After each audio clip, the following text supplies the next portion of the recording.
예, 이제 이번 시간에는 세 번째 시간으로 군인의 복무에 관해서 설명을 드리도록 하겠습니다. 말씀드릴 내용은 군인이 일반 공무원이나 일반 국민과 비교해서 어떠한 특수성이 있고 거기에 기인해서 어떠한 권리와 의무가 있는지 그것에 대해서 살펴보고 또 군인이 어떤 군에서 행정 행위를 함에 있어서 잘못을 했을 때에 위법한 행위를 했을 때에 어떠한 책임을 지는지 그리고 또 군대에서 상명하벽 조직이라고 하는데 상관은 어떠한 명령을 내릴 수 있고 또 부하는 그 명령에 대해서 어떻게 복종해야 되는지 특별히 상관이 위법한 명령을 내렸을 때 부하가 과연 이를 준수를 해야 되는지 또 현 경우에 어떠한 효과가 또는 책임을 지는지 대해서 살펴보도록 하겠습니다. 뭐 잘 아시겠지만은 그럼 군인이 무엇이냐 이렇게 항상 개념 정의를 하고 시작을 해야 되겠죠. 우리 국군조직법에서는 군인의 개념을 전 병치를 막론하고 군에 복무하는 사람이라고 이렇게 규정을 하고 있습니다. 한편 국군조직법에는 국군에는 또 군무원도 같이 근무할 수 있도록 하고 있습니다. 결국은 국군에는 군인과 군무원으로 이렇게 구성이 됐다고 보고요. 군인은 현역, 장교, 중사관, 부사관 등 이렇게 구분이 되겠죠. 그래서 군인은 이제 국가 안전보장, 국토방위라는 그런 임무를 수행하기 위해서 다른 일반 공무원과 구별되는 여러 법을 해서 규정을 하고 있습니다. 그 내용에 대해서 살펴보도록 하겠습니다. 군인의 개념을 얘기하기 전에 또 먼저 군대의 개념도 이렇게 알아야 되겠죠. 근데 우리 국내법에서는 군대가 무엇이냐 이렇게 이제 정의한 것은 없습니다. 다만 군대라는 것은 국가만이 보유할 수 있죠. 그래서 지방자치단체, 연방제 같은 경우에는 각 주에도 그 군을 보유할 수는 없는 겁니다. 주방위군이라고 해서 이것은 정상적인 군조직이라고는 볼 수가 없죠. 지방자치단체도 군대 보유가 자체가 불가능합니다. 그러면 군은 국가만이 보유할 수 있습니다. 군대는 국가의 주권과 밀접한 관계가 있고요. 그래서 유엔에 가입한 많은 대부분의 나라는 직접적인 무력 충돌이나 전쟁의 가능성이 없지만은 다 군대를 보유하고 있습니다. 우리도 1910년에 한일 병탄이 일어났지만은 1907년에 우리 대한민국 군대가 해산이 됐습니다. 사실 군대가 해산됨으로 말미암아서 우리 주권이 상당히 침해받았고 또 사실상 상실했다고 볼 수도 있죠. 근데 이제 우리 국제법에서는 이제 군대를 또 무력 충돌을 규율하기 때문에 적법한 전투원인지 아닌지를 구별을 해야 되는 거죠. 그래서 국제법에서는 군대의 요건을 이렇게 정해놓고 있습니다. 추가 의정서에 국가로부터 승인된 병력이 되는 겁니다. 스스로가 어떤 사적 단체에서 군대를 조직하고 우리가 국군이다, 군대다 이렇게 주장할 수는 없는 겁니다. 국가가 승인을 해줘야 되고 또 몇 명이 모여서 그냥 무장을 한다고 해서 군대가 될 수 없는 겁니다. 반드시 지휘관 하에 그 조직이 되어야 되는 겁니다. 국가에 대해서 책임을 지는. 그리고 내부 규율 체계에 복종하는 체계를 갖춰야 된다는 겁니다. 기강이 바로 서야 된다는 겁니다. 그리고 부하가 잘못을 했으면 그것을 처벌할 수 있는 권한을 가진 또 지휘관이 있어야 되고 그것이 실효적으로 집행이 되어야 된다는 겁니다. 여기에 내부 규율 체계는 바로 국제법을 전수할 수 있는 그런 체계를 얘기합니다. 그럼 또 한편 그러면 군인들은 전투를 수행을 하고 또 자기의 그 목숨까지도 내놓는 그 임무를 수행해야 되는데 과연 그러면 그 사람들의 기본권은 어떻게 보장받느냐 이런 문제가 있을 수 있죠. 그래서 어떤 학자들은 이러한 군인들의 기본권을 제한하는 데는 포괄적이고 특별히 법적 근거가 없어도 된다고 이렇게 주장하는 경우도 있기는 있습니다. 그러나 우리 헌법 37조가 국가안전보장을 위해서 필요한 경우 법률로서 기본권을 제한할 수 있도록 하고 있고요. 또 군의 이런 특수성을 고려해서 군인복무기본법은 기본적으로 군인은 대한민국 국민으로서 일반 국민과 동일하게 헌법상 보장된 권리를 보장한다, 가진다라고 정의하고 이어서 이러한 권리는 법률에서 정한 국민의 의무에 따라서 군사적 필요성 범위 내에 제한될 수 있다라고 규정을 하고 있습니다. 이 말은 군인에 대한 기본권의 제한은 군사적인 필요가 있으면 제한할 수 있대, 또 그 수단과 방법은 또 비례의 원칙에 따라서 비례의 원칙에 어긋나지 않게 이제 이루어져야 될 것이라고.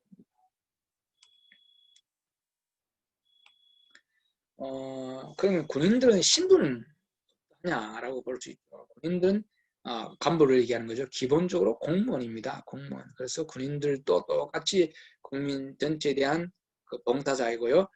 공무원에 가지는 권리와 의무를 같이 가집니다. 또 공무원의 신분을 보면은 군인은 경력직, 특정직 공무원이고요. 그래서 공무원이 불법 행위를 하게 되면 국민이 배상 국가배상 청구권을 가지죠. 그래서 군인대에서 예컨대 포사격을 잘못해서 그 탄이 가축 축사에 떨어졌다.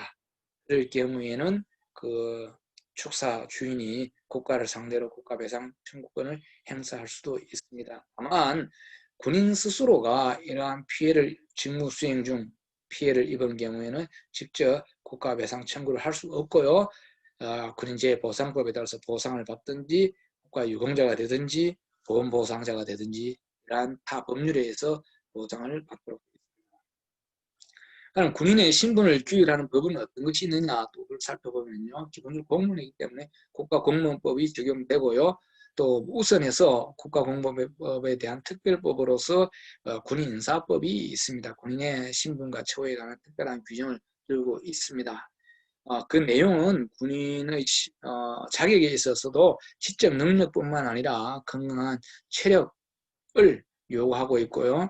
또 군인들은 또 각 이제 전투를 수행하기 위해서 병과로 구분하고 있고요. 또 계급과 또 복제를 군인에게 특별히 따로 규정을 하고 있고요. 또 군인들은 또 계급에 따른 정년을 달리 정하고 있습니다. 그리고 또 현역 복무 부적합 전역 제도라든지 별도 연금 제도를 두는 것이 다른 일반 공무원과 군인과의 차이점이라고 할 수 있겠습니다. 그 외에도 군인의 이제 권리와 의무, 복무에 관한 것에 대하여 군인복무기본법이 제정되어 있습니다. 우리 근로자의 복무와 근무와 관련된 기본 기준을 정하는 것이 근로기준법이라고 본다면 군인에게 적용되는 복무에 관한 포괄적인 법이 군인복무기본법입니다. 그 외에 군인에 대한 예우라든지 보훈에 대한 여러 규정도 법규도 두고 있습니다. 국민묘지 안장을 할 수 있는 국민묘지 설치에 관한 법률이 있고요. 그래서 군인들은 순직 전투 전사를 하게 되면 군인묘지 안장이 되죠. 그리고 군인이 공무상 질병 또 부상을 당하게 되면은 군인재 보상법에 따라서 보상을 받게 되고요. 또 일반 이제 유공이 있거나 또 했을 경우에는 국가 유공자 및 국가 보훈 보상자로서 일단 보상을 받고 연금을 수혜를 받기도 합니다. 그리고 전반적으로 군 복무를 마친 사람은 제대군인 지원에 관한 법률에 의해서 지원을 받고 있습니다. 군인은 이제 공무원이 일반 공무원이 아니라 국군 조직에 편성됩니다. 그래서 군인은 기본적으로 국군 조직 안에서 근무를 하게 됩니다. 예를 들자면 국방부라든지 방위사업청에서 근무하는 것은 행정부에 근무하는 것으로서 예외적인 사항에 해당된다고 할 것이고, 저도 군 복무 시절에 국방부에서 많이 근무를 했지만은 제 소속은 육군이었습니다. 그래서 육군 대령, 또 육군 중장 이렇게 해서 우리는 반드시 육해공군 해병대 중에 한 개의 군에 소속되도록 되어 있습니다. 그리고 군 전체를 통제하는 이제 원칙 중 하나가 문민 통제입니다. 군대는 문민 통제 원칙이 적용되는데 이 원칙은 국가의 군사 및 국방 정책에 관한 전략적인 의사결정은 지역군인이 아니라 민간 정치인들에게 부여한다는 군사 정치학의 원칙입니다. 근데 사실 문민 통제라기보다는 시빌리언이 민간인입니다. 그래서 민간인 통제 또는 민간 통제가 더 적절하다고 봅니다. 왜냐하면 현재 문인, 무인 또는 문방, 무방 구분이 없기 때문이죠. 언론에서는 이제 문민장관 또 이렇게 문민공무원 이렇게 표현을 많이 하는데 현재 우리 국방부에 많은 장관님들이 법적으로는 다 문민장관입니다. 다만 여기서 말하는 것은 장교 직업 군인 출신 장이 아닌 이제 장관을 이제 협의회 문인 장관이라고 얘기하는 거죠. 그래서 민간인 통제 또는 문민 통제가 된다고 해서 유념해야 될 것은 군인을 통제하기 때문에 거의 상위 개념이다 또는 뭐 무시해도 군인은 된다 이런 것은 아니고요. 하는 역할이 다르고 군인은 직접 전투에 참여하는 전사입니다. 그래서 전사는 자기 시인의 목숨을 내놓고 하는 고귀한 직책이기 때문에 문민뿐만 아니라 모든 국민으로부터 존경을 받아야 되겠죠. 그러한 개념이 워리어 리스펙트라고 얘기를 합니다. 군인은 원칙적으로 이제 전투원입니다. 전투원.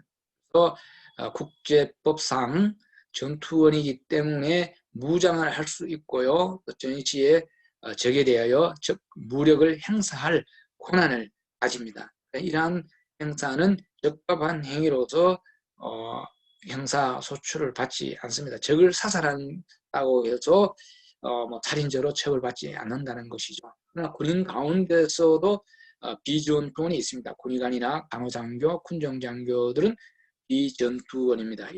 비전투원이고 이분들은 뭐 총기를 지급받지 않는 경우도 있고요. 또 이렇게 전투에 참여를 했지만은 그 환자를 치료하거나 또 종교 행사를 집전해야지 적대 행위에 총을 들고 적대 행위에 관여할 수는 없습니다. 이렇게 해서 군인은 전투 중 포로가 생포되었을 때는 포로의 대우를 받습니다. 포로는 헌법자가 아닙니다. 그래서 포로는 인도적으로 대우를 받도록 되어 있고요. 우리 부대관리 훈령에 보면은 이제 포로가 되었을 경우 지켜야 할 규칙이 있습니다. 그것을 군인 수칙입니다. 모든 군인들이 이러한 부분에 대해서는 숙지를 하고 있어야 됩니다. 또 군인이 민간인과 다른 것은 군사재판의 대상이 됩니다. 헌법 제27조에 따라서 이러한 군사재판, 군수사를 받는 이유는 군대 내의 기강을 유지하고 또 군대 전투 및 전투 준비를 하는 데 있어서 군사 수사기관, 군재판이 합리적이다 이렇게 와서 군인들의 범죄와 수사에 대해서는 군수사기관 및 군사법원이 관할 권을 가집니다.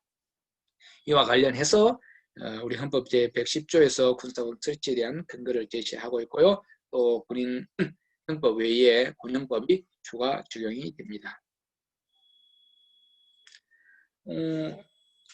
군인은 자신의 목숨을 바쳐서라도 임무를 완수해야 되는 그런 직책입니다. 거기서 나온 개념이 fight tonight입니다. 이 말은 오늘 밤 전쟁이 일어나더라도 싸워서 이길 수 있도록 항상 준비가 되어 있어야 된다는 것이죠.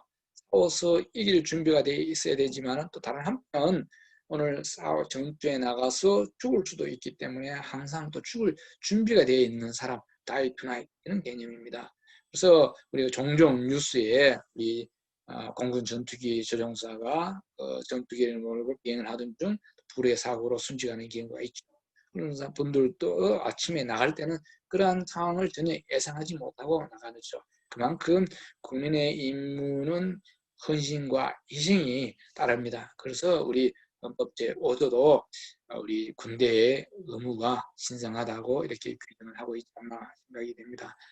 다음은 이제 군인의 책임에 대해서 설명을 드리도록 하겠습니다. 권한이 있는 곳에 책임이 있죠. 군대에서 특히 상관의 명령에 대해서는 강한 구속력을 부여하고 있고 또 이에 따라서 또 책임도 강조를 하고 있습니다. 책임은 어떤 일에 관련된 그 결과에 대해서 대하여 지는 의무나 부담 또는 그 결과로 받는 제재라고 정의를 했는데 결과에 따라서 어떠한 불이익을 감수하는 것을 저는 책임이라고 보았습니다.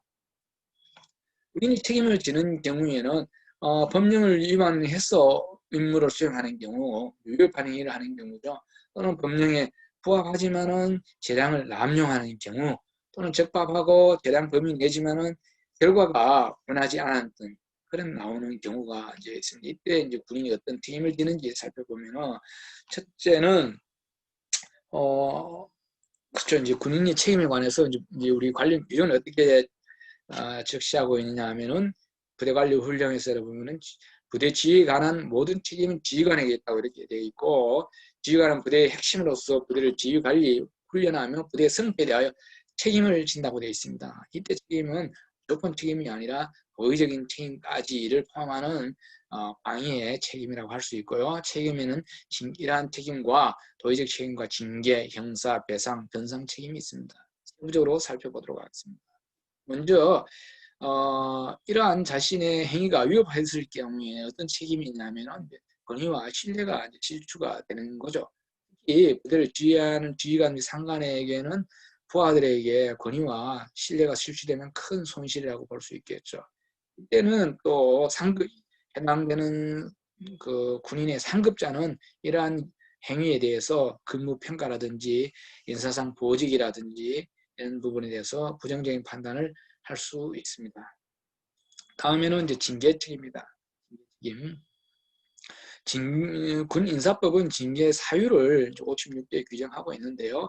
군인 복무기본법 따른 위반하거나 그에 따른 명령을 위반하는 경우, 품위를 손상하는 경우, 직무 의무를 위반하거나 게을리한 경우 징계 책임을 지게 되어 있습니다. 간부들의 징계 책임은 감행, 해임, 강등, 정직, 감봉, 근신, 견책 이렇게 구분되고 있고요. 감봉, 근신, 견책은 경징계, 감행, 해임, 강등, 정직은 중징계입니다. 중징계와 경징계에 따르는 법적 효과는 여기서 따로 말씀드리지 않겠습니다.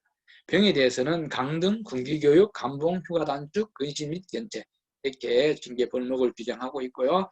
얼마 전까지만 해도 병에 대한 징계 벌목 중 영창이 있었습니다. 15일까지 군 구금 시설에 이제 구금하는 내용이 있는데 헌법상 영장주의에 위배된다라는 것과 비인도적이라는 비판이 있어서 지난 8월 폐지되었습니다. 형사 책임은요, 군인의 위법 행위가 또 형벌 법규에 위반될 경우에는 형사 책임을 지게 되어 있습니다. 군인이 뭐 직무와 관련해서 뇌물을 받거나 또 직무 관련해서 배임을 하거나 또 횡령을 하거나 직권을 남용하는 경우이죠. 예를 들자면은 군부대 지휘관이 과거에 있었던 일인데 지휘관이 부대를 방문한 손님들에게 군용 보트를 이제 부하에게 탑승할 수 있도록 이렇게 허락해 주는데 군용 보트가 전복이 되었죠. 이런 경우 이제 그 민간인에게 태울 수 없는 이 보트는 군사 장비입니다. 그래서 이 지휘관은 이제 직권 남용죄로 처벌받았습니다. 다음 배상 책임입니다. 우리 국가 공무원이 불법 행위를 하게 되면은 국가는 그 피해자에게 피해를 배상하도록 규정을 하고 있습니다. 배상법 제2조 제2항에는 한편 그러한 행위를 한 공무원이 고의, 중과실로 불법 행위를 했을 경우는 국가는 그 해당되는 군인에게 구상권을 행사할 수 있습니다.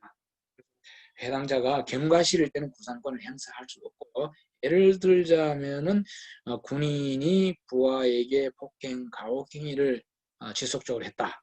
그것으로 인해서 그것을 견디지 못한 부하가 극단적인 결단을 행위를 했다. 이때 유족들이 국가를 상대로 그 부대 관리를 잘못한 것으로 해서 손해배상 청구를 할 수 있죠. 그렇게 되면은 국가는 배상을 하고 직접 가해 행위를 했던 그 군인에 대해서 구상권을 행사할 수 있습니다. 다음은 변상 책임입니다.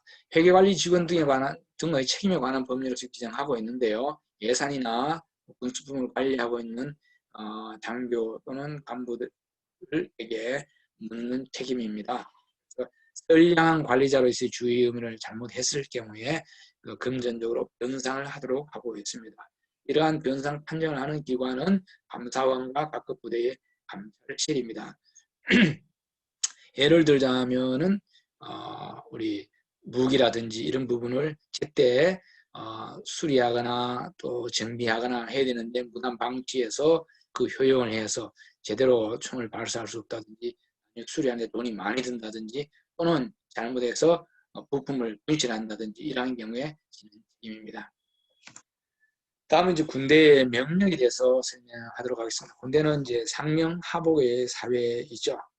상관의 명령에 적법한 명령에 따르면은 그 형사적인 위법성도 배제됩니다. 그런데 전투 중 적사살 명령을 받고 적을 사살하는 경우는 적법한 행위가 되는 겁니다. 그러나 우리 사회에서 군대, 경찰, 정보기관에 있어서는 그 명령의 강도가 더 강합니다. 그래서 강한 구속력을 인정하는 결과 위법의 명령으로 인해서 부하들이 형사처벌받은 경우가 또 다수 있었습니다. 그래서 우리 군인복무기본법은 상관의 명령에 복종하도록 규정을 하고 있습니다. 그리고 이러한 명령에 불복하게 되면은 항명이나 명령 위반적으로 형사처벌까지도 받을 수 있도록 하고 있고요. 또 군인사법에 따라서 징계처벌도 책임도 질 수 있습니다. 군대에서 장관의 명령에 대해서는 형사처벌, 징계처벌까지도 할 수 있도록 강하게 구속력을 부여하고 있고요. 그러나 또 한편 군인이 명령을 발휘함에 있어서는 일정한 요건과 또 방법을 구비를 해야 되는 겁니다. 군인법무기본부 24조와 36조에서는 군인은 직무와 관련 있는 범위 내에서 명령을 할 수 있고요. 또 법규나 상관의 직무상 명령에 부합하는 명령만 할 수 있고요. 그리고 또 자신 권한 밖의 상황에 대해서는 명령을 할 수 없습니다. 이것이 우리 적법한 명령의 요건입니다. 그리고 또 방법도 지휘계통에 따라서 하달해야 되고 신속 정확하게 명령하도록 해야 됩니다. 불분명한 명령을 해서는 안 된다는 겁니다. 그리고 장관은 자신이 발령한 명령에 대해서 책임을 지도록 규정을 하고 있습니다. 그러면은 상관의 명령이 만약에 위법한 행위라면 어떻게 해야 되느냐는 것이죠. 우리 군인복무기본법은 그것에 대해서 어떻게 해라는 규정이 없습니다. 그러나 대법원은 상관의 위법한 명령에 대해서는 준수할, 복종할 필요가 없다고 지속 일관해서 판시하고 있습니다. 예컨대 박정희 대통령 살해에 참여했던 중앙정보부 요원에 대해서 중앙정부 부장의 지시에 따랐다 하더라도 따를 필요도 없다. 그래서 처벌을 했고요. 그리고 12.12 사태에 육군참모총장 등 불법 체포에 가담했던 군인에 대해서도 역시 상관의 지시에 따랐다고 했지만은 위법한 행위라고 판단하고 따를 필요가 없고 형사처벌을 받아야 된다고 했습니다. 그리고 87년 서울대신 박중철 고문에 가담했던 대공수사관도 상관의 명령에 따라서 어쩔 수 없다고 했지만은 이러한 명령은 따를 필요가 없고 이러한 다른 행위에 대해서는 처벌을 받아야 된다고 규정을 했습니다. 과거 우리 육군 복무신조에는 우리는 법규를 준수하고 상관의 명령 절대 복종한다라고 되어 있었습니다. 그러나 절대라는 말이 맹목적 복종을 오해한다고 해서 이런 복종 절대라는 규정이 삭제가 되었습니다. 우리 로마 규정에도 상관의 위법한 명령을 따랐다는 이유만으로 책임을 면할 수 없다고 규정하고 있고요. 독일 형법은 인간의 존엄성을 침해하거나 그 직무와 관련 없는 명령을 따르지 않아도 된다고 명시를 하고 있습니다. 이러한 그럼 위법한 명령을 따르면 어떻게 되느냐? 첫째는 따를 의무가 없고요. 따랐다고 하더라도 위법성은 없어지지 않는 겁니다. 그 상황에 따라서 정상 참작은 될 수 있을지언정 처벌은 됩니다. 그리고 상관의 명령이 만약에 위법하거나 한지 적법한 것이 애매한 경우가 어떻게 되느냐? 물론 이러한 경우에는 상관에게 물어보고 정확하게 이제 되겠지만 이러한 상관의 명령에 대해서는 기본적으로 적법성이 주장되고 부하가 임의로 이렇게 판단해서는 안 되는 겁니다. 상관의 이런 위법한 명령에 대해서 그러면 이제 우리 군인은 어떻게 대처해야 되느냐라는 것이죠. 첫째는 지휘관의 명령에 대해서 공명하고 지휘관의 의도를 확인을 해야 되겠죠. 잘못된 명령이라면 우리 군인복무기본법이 정한 바에 따라서 상관에게 지휘관에게 재고를 건의를 해야 되는 겁니다. 그러나 많은 경우에 이제 부하는 그 명령이 위협한 줄 알지만은 이제 도덕적 용기가 부족해서 이제 명령을 따르는 경우도 있습니다. 어떤 경우에는 또 위협한 명령에 대해서 스스로가 또 적극적으로 가담하는 경우가 있습니다. 일본 말로 그 혼타쿠라고 하는데 이런 장관의 위협한 명령을 지레 짐작하고 본인에게 어떤 혜택이 돌아올 줄 알고 위협한 행위에 적극 가담하는 행위죠. 그런데 이러한 위협한 행위에 가담하거나 또 위반 명령에 복종하는 묵인하는 것은 언젠가는 그 문제가 될 수밖에 없습니다. 얼마 전에 우리 전 정부 시절에 국정농단 사건에 있어서 많은 부하들이 또 상관의 지시에 따라서 어쩔 수 없다 이렇게 주장을 했지만은 다 그 유의죄 판결을 받았습니다. 그래서 우리 뭐 성경 말씀에도 진리를 알지니 진리가 너희를 자유케 하리라 이렇게 말씀이 있습니다. 상관의 명령에 대해서 적법한 명령에 대해서 복종해야 되지 위법한 명령은 복종하지 않는 것이 그 당시에는 본인에게 실질적인 불이익이 돌아올 수 있지만은 나중에는 또 자유함을 얻을 수 있고요. 또 우리 그 박근혜 대통령 탄핵 재판에서 재판장을 하셨던 이정미 재판관도 퇴임하면서 그 한비자의 고사를 인용해서 법의 도의는 처음에는 고통이 따르지만은 오래도록 이롭다 이런 이제 말씀을 하셨습니다. 그래서 군인들도 상관의 명령에 절대가 아니라 상관의 명령에 복종해야 있지만은 위법한 명령에 대해서는 그 순간 본인에게 불이익이 있다 하더라도 이를 단호히 거부할 수 있는 도덕적 용기를 평소부터 단련을 해야 될 것으로 생각이 됩니다. 이상 세 번째 강의를 마치도록 하겠습니다. 감사합니다.